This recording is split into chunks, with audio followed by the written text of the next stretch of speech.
সন্তান একটু বড় হওয়ার পরই বাবা মায়ের অনেক টেনশন থাকে, চিন্তা থাকে সন্তানকে কিভাবে মানুষ করব, কোথায় পড়াবো, কোথায় পড়ালে আমার সন্তানের ভবিষ্যৎটা ভালো হবে। সেই চিন্তা প্রতিটি বাবা মায়েরই হয়ে থাকে।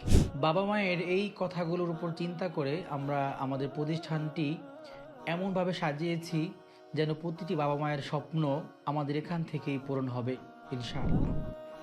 আমরা সাজিয়েছি প্লে গ্রুপ থেকে পঞ্চম শ্রেণীর ভিতরেই একজন শিক্ষার্থী কোরআনে হাফেজ হবে। তাছাড়া আমাদের শিক্ষার্থীরা পঞ্চম শ্রেণী, অষ্টম শ্রেণীতে সরকারি বোর্ডে বৃত্তি পরীক্ষায় অংশগ্রহণ করে।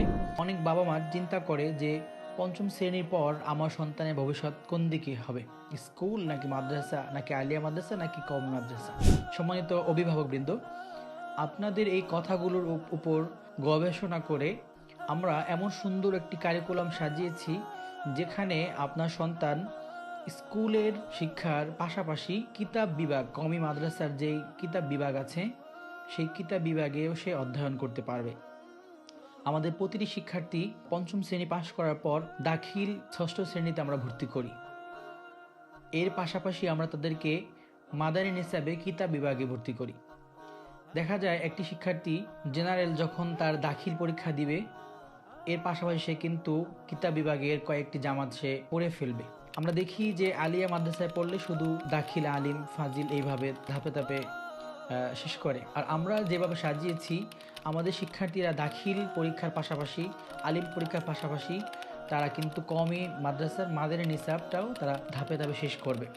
একজন শিক্ষার্থী যখন বিশ্ববিদ্যালয় বা আমাদের শিক্ষার্থীরা যখন ইউনিভার্সিটিতে উঠবে, এর পাশাপাশি তারা দাওরায়ে হাদিসের কাছাকাছি চলে যাবে। একদিকে তার ভার্সিটি পড়াশোনা শেষ হবে, অন্যদিকে তার দাওরায়ে হাদিস শেষ হবে। এই লক্ষ্যেই আমরা আমাদের মাদ্রাসার কারিকুলামটা সাজিয়েছি, যাতে করে যে বাবা মায়ের স্বপ্ন ভার্সিটিতে পড়াবে, যে বাবা মায়ের স্বপ্ন তার সন্তানকে একজন ভালো মানের হাফেজ, আলেম বানাবে, বক্তা বানাবে, দুটি স্বপ্নই আমরা এইখান থেকে অর্জন করতে পারবো বা দুটি স্বপ্নই আমরা এই মাদ্রাসা থেকে পূরণ করতে পারবো ইনশাআল্লাহ। এর পাশাপাশি যদি কোনো গার্ডিয়ান মনে করে যে আমার সন্তানকে আমি ডাক্তার বানাবো, তাহলে আমরা 9 থেকে তাকে সায়েন্স নিয়ে পড়াশোনার ব্যবস্থা করে দেব এবং আমরা চেষ্টা করব এবং তার প্রতিটি সায়েন্সের যে সাবজেক্টগুলো আছে তার এই সাবজেক্টগুলোতে যেন কোনো ঘাটতি না পড়ে, তার বাবা মায়ের স্বপ্ন যেন পূরণ হয়, সেই লক্ষ্যেই সর্বোচ্চ চেষ্টাটুকু আমরা করে যাব। বাকিটা আল্লাহ তাআলার উপর ভরসা।